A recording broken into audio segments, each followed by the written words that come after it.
हरियाणा के मुख्यमंत्री मनोहर लाल शुक्रवार को नूंह पहुंचे। इस दौरान शहीद के परिजनों से भी उन्होंने मुलाकात की। आपको बता दें कि हरियाणा के मुख्यमंत्री मनोहर लाल ने पत्रकार से बातचीत के दौरान गत 31 जुलाई को नूंह में हुई हिंसा को बहुत ही दुर्भाग्यपूर्ण घटना हुई थी, जिसको कोई भी अच्छा नहीं मानता। सभी ने उसकी निंदा की है। ऐसा नहीं होना चाहिए था, लेकिन जब कभी ऐसी घटना होती है तो उसके बाद माहौल को कैसे ठीक किया जाए, कैसे शांति का माहौल बने, उसके लिए सब प्रयत्न किए जाते हैं। उन्होंने कहा कि जब कोई विवाद हो कैसे ठीक किया जाए, शांति कैसे बहाल करने की दिशा में आज का यह कार्यक्रम 2 दिन का रखा था।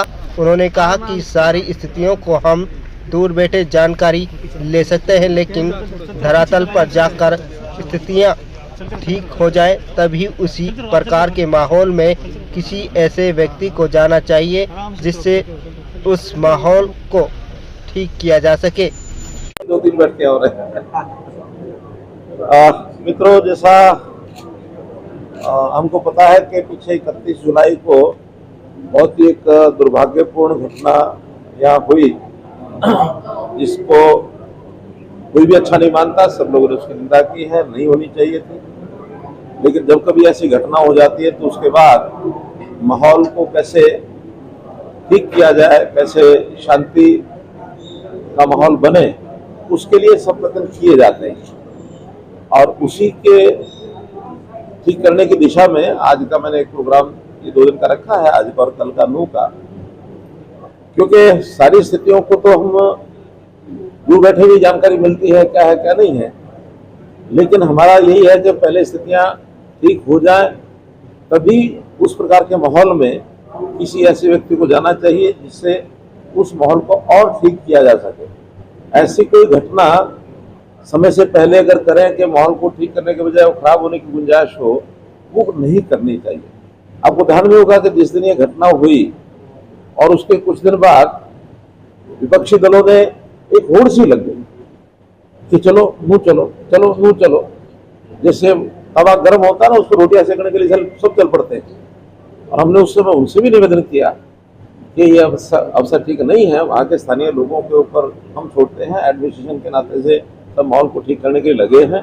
ठीक उचित समय पर ही वहाँ जाना चाहिए। फिर भी कुछ लोगों ने जिद की।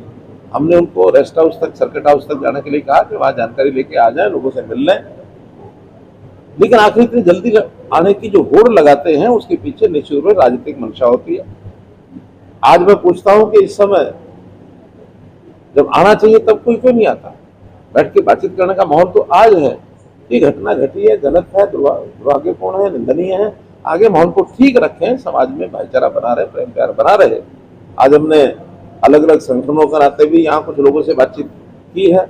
एक पीस कमेटी जिसके अंदर दोनों वर्गों के लोग शामिल थे, सबने आपस में बातचीत करने के बाद और उस घटना की निंदा भी की है। आगे माहौल कैसे ठीक रखा जाए, उन सब बातों को भी विचार किया है। और मैं समझता हूँ कि ये एक घटना ऐसी हुई जो आगे न हो कभी भी। इस प्रकार इस इलाके में एक दूसरे की भावनाओं की कदर करते हुए कैसे हम आगे बढ़ें। हर समाज अपने अपने धार्मिक कार्यक्रम करे, उत्सव करे, यात्राएं निकाले, चाहे वो हिंदू समाज के हैं, चाहे मुस्लिम समाज के हैं, चाहे सिख समाज, हालांकि बहुत कम है या कम नहीं है, लेकिन किसी भी समाज का कोई धार्मिक कार्यक्रम हो, उसके अंदर हम उसके सहयोगी बने, अच्छी बात है। लेकिन किसी का विरोध करने की बात ये कभी ना की जाए। कोई यात्रा निकाले, जितनी मर्जी निकाले, बड़ी निकाले, छोटी निकाले। रमजान का महीना होता है, नवरात्रों के दिन होते हैं, कभी शिव यात्रा, यानी ये यात्रा निकलेगी, जैसा साउंड की यात्रा निकालने का कार्यक्रम बना। कई मान लो मुसलमानों की कोई यात्रा निकलती है या कुछ भी है, उसमें एक दूसरे का सहयोग करने का मानस बनना चाहिए। आखिर तो एक है, और एक होने के नाते इस देश के सब लोग मिलकर के चले।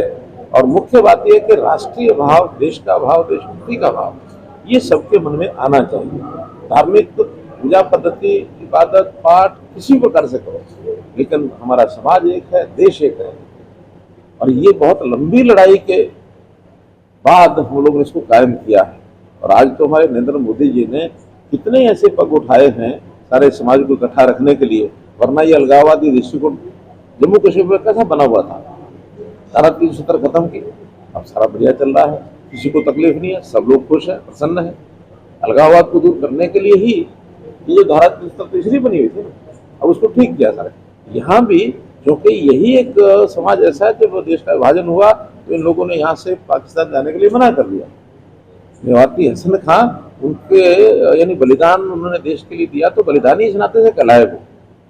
तो चाहे वो किसी भी समाज के लोग हों, देशभक्ति का भाव ये जरूर जागे, सब मिलकर के रहे, शांति कायम रहे। शहीद के परिवार को कुछ आश्वासन दिया है, शहीद के परिवार से मिलने के उसकी हमारी एक नियमावली है, उसका जो पैरामीटर्स है उसके हिसाब से उनको, उनकी पत्नी को उनका शहीद का सर्टिफिकेट आने की इंतजार थी, वो शायद आ गया होगा, वो कह रहे आ गया है। तो जैसे ही हमको मिल जाता है उसके बाद उनके परिवार की आर्थिक सहायता और उससे उनके परिवार में जैसे शहीद की पत्नी की नौकरी की बात है वो भी करेंगे। एक वहाँ सड़क की बात उन्होंने बताई और सड़क का नामकरण भी उस अमर शहीद के नाम से रखा जाएगा। तो इस प्रकार से शहीदों का सम्मान, शहीदों का एक अमरता उनकी बनी रहे, सब याद रहे, तो इस नाते से किया जाता है। देश के लिए बलिदान हुए, हमारे गौरव की बात है। सर मेवात यूनिवर्सिटी की बात, उसके लिए हमने पहले कहा था कि 100 क्यूसेक के 2 चैनल जो है उसके बनाए जाएंगे और वो KMP के साथ साथ उसका राइट ऑफ वे हमने छोड़ा हुआ है और बहुत जल्दी मुझे लगता है शायद इसका तो टेंडर भी हो गया होगा। और लेकिन क्या है हुआ उसका मेवात कैनाल का, हाँ, तो उसके दोनों जो पाइपलाइन के माध्यम से कहीं कहीं ओपन होगा, कहीं कहीं पाइपलाइन के माध्यम से होगा।